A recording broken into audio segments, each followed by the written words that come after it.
Hello and welcome to the Responsive Family Sleep Podcast. I'm your host, Kim Hawley, holistic sleep coach, lactation consultant, peaceful parenting educator, and mom. If you've ever felt overwhelmed by all the conflicting sleep info, frustrated with sleep information that just plain felt wrong, or searched desperately for a truly gentle and responsive sleep approach, then you are in the right place. In each episode, we'll be answering your most pressing baby and toddler sleep questions, busting those sleep myths, and helping you understand truly developmental, biologically normal baby and toddler sleep, plus encouraging you to trust your intuition along the way. Let's get started.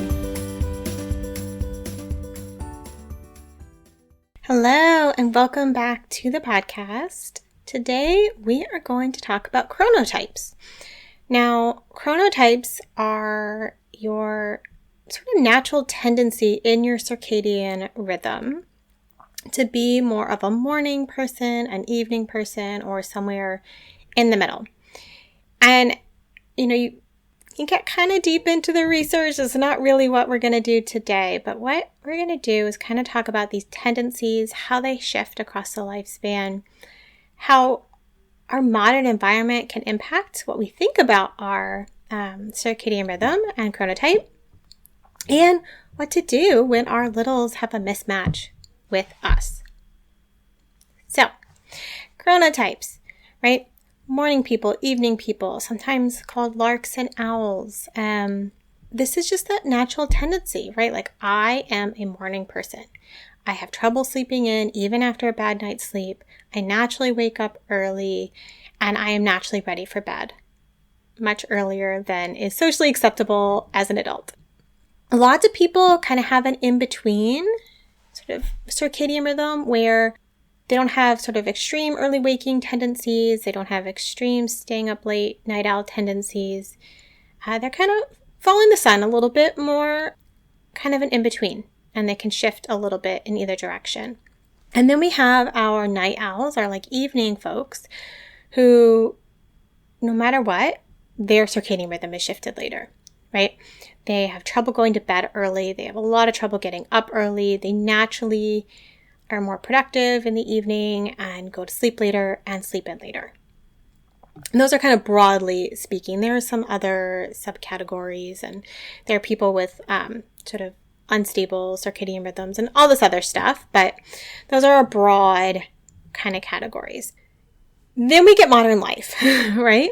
And modern life sort of messes with a lot of this because there are very likely way more people who think they are nighttime people, who are night owls, than actually are. And that's because of blue light and artificial light exposure in the evening, right? Sort of disrupting our circadian rhythm.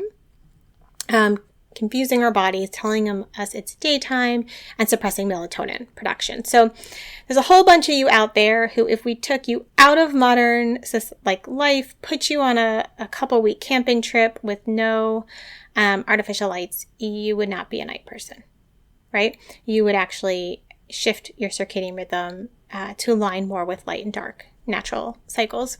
And then there would be those of you who would actually still stay up quite late.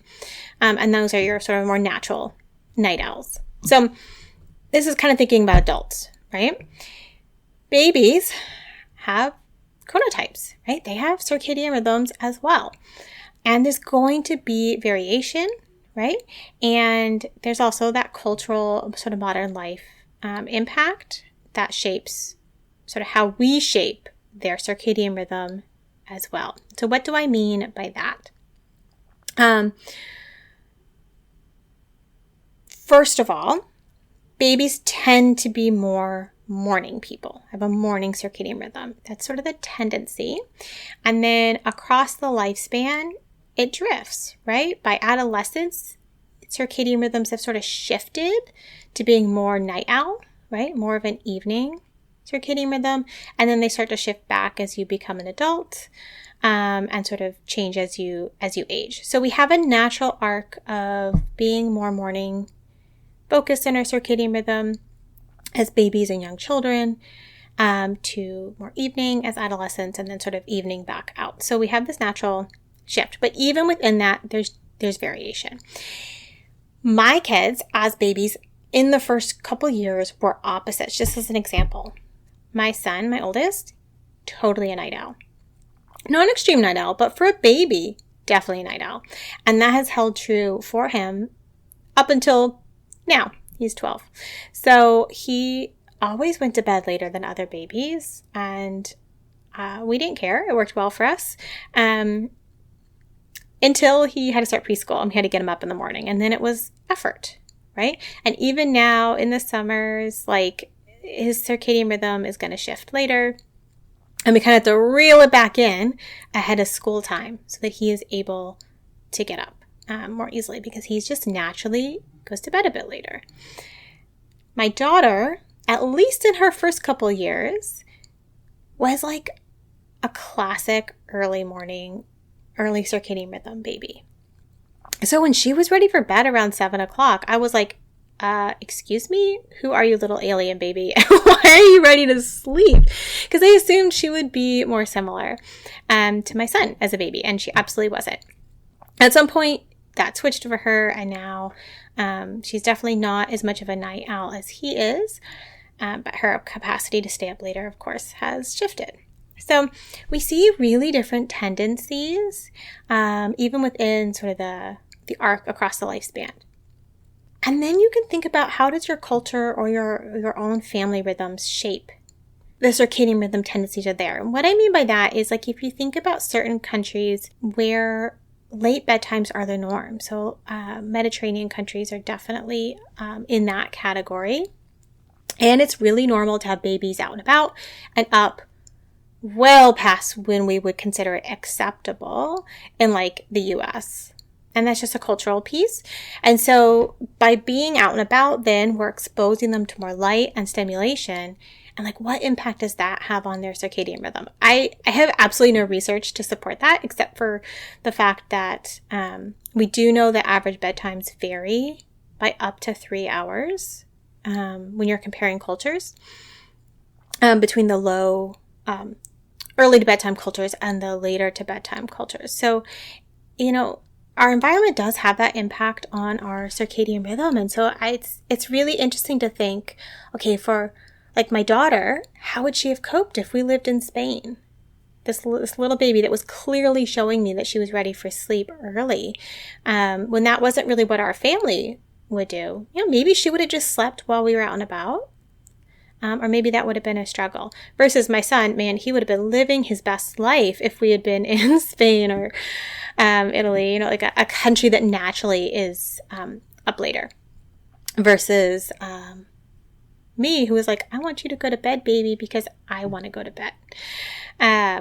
Because I am a morning person. So I'm like, I literally told my kiddo, my son, at the beginning of this past summer that I'm like, okay, it's summer and I can't let you sleep in too late because we're going to have trouble before going back to school, but also because you don't necessarily want to be up alone. And Daddy and I have to get up, me because that's what my body needs, and your dad, who could stay up later, can't because he has to get up for work, right? I mean, I had to get up for work and parenting also, but like that, my body would want to go to sleep earlier either way. So he wanted to have parental attention at bedtime. Therefore, he needed to go to bed at a reasonable time. So here we kind of bring it to my last point about circadian rhythms, which is chronotypes, which is this mismatch, right, between our circadian rhythm needs and tendencies and our children's at different phases. And so for a true night owl, a true evening person, having a very morning focused circadian rhythm baby, like an early waker, is hard because most babies do sleep their longest stretch at the beginning of the night. And if your body like legit struggles to go to sleep before midnight, no matter what environmental supports you put in place, and your baby goes to bed at 7, that's 5 hours that you are not sleeping, right? That they are. So not only are they going to need to get up earlier in the morning, cutting into your sleep, but if they have a nice long 4 or 5 hour stretch at the beginning of the night, you might get a lot done, but you're not sleeping. So that's tough. Like, that is legit tough. And so what do we do with that, right? Sometimes it's sort of dividing and conquer, like what parent can go to bed earlier to deal with the earlier morning wake up or wakes in that earlier morning hours versus what parent might be more alert to support needs at the first part of the night. And sometimes we have to do everything we can possibly do to help shift our circadian rhythm. Now, if you're a night person and you have a traditional work schedule, you probably already know a little bit about this, right? Like it's not natural to get up as early as you often have to get up if you're an evening person. And this also goes for those of you who think you're a night person, but maybe actually aren't, or aren't to the extent that you think so. So what I mean here is we really need to be mindful about our sleep hygiene. And that can look like getting up at the same time every day, getting natural morning sunlight, which supports your nighttime sleep, being really strict about limiting bright light exposure, blue wavelength exposure in the evening after a certain time, so that you really help your body know that it's nighttime, that it's the evening, that we need melatonin release, and to support that earlier bedtime. And also kind of being mindful about what sort of stimulating, things that might be amping up our nervous system in the hour or so before bed. So kind of thinking about, do we really need to read that super exciting mystery or, work thing that's stressing us out?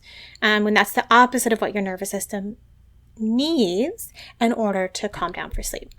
So often with parents who are struggling because they have a tendency to go to sleep late and it's just not working, we'll do things like orange blue light blocking glasses, be really mindful about the light environment, and potentially, look for screen-free activities to do in the evening in the few hours before sleep, or at least, nighttime mode on the screens, blue light blocking glasses, trying to mitigate that blue light exposure as much as possible. So I think reflecting on your own circadian rhythm tendencies, your chronotype, can be really helpful, and then reflecting on your children's and seeing like, are we in alignment? Are we not in alignment? Do we have some friction and mismatch here? And what about between parents, in a two-parent family? Like, is there space to optimize what we're doing based on those tendencies? And then can we help manipulate our circadian rhythm for this phase by really good sleep hygiene and light management to help everyone get more sleep? So I think this stuff is really interesting and can be really, really useful when we're thinking about maximizing, the whole family's sleep. So I'd love to hear, what do you notice when you think about your own circadian rhythm tendencies, your own chronotype versus your kiddos? And what do you feel like is the hardest thing of that mismatch? Thank you for joining me today. I hope this episode left you feeling more informed, confident, and encouraged on your sleep journey. And just a reminder before you go that nothing in this episode is individualized to your specific sleep situation, nor is it to be taken as medical advice. Take what resonates, ignore what doesn't, and check with your healthcare provider about any medical concerns. Take a moment to subscribe to this podcast so that you'll never miss an episode. And take a moment to rate, review, or share an episode you love on social media. All of that helps parents just like you find me, this podcast, and this gentle and responsive sleep information. I'll see you next time.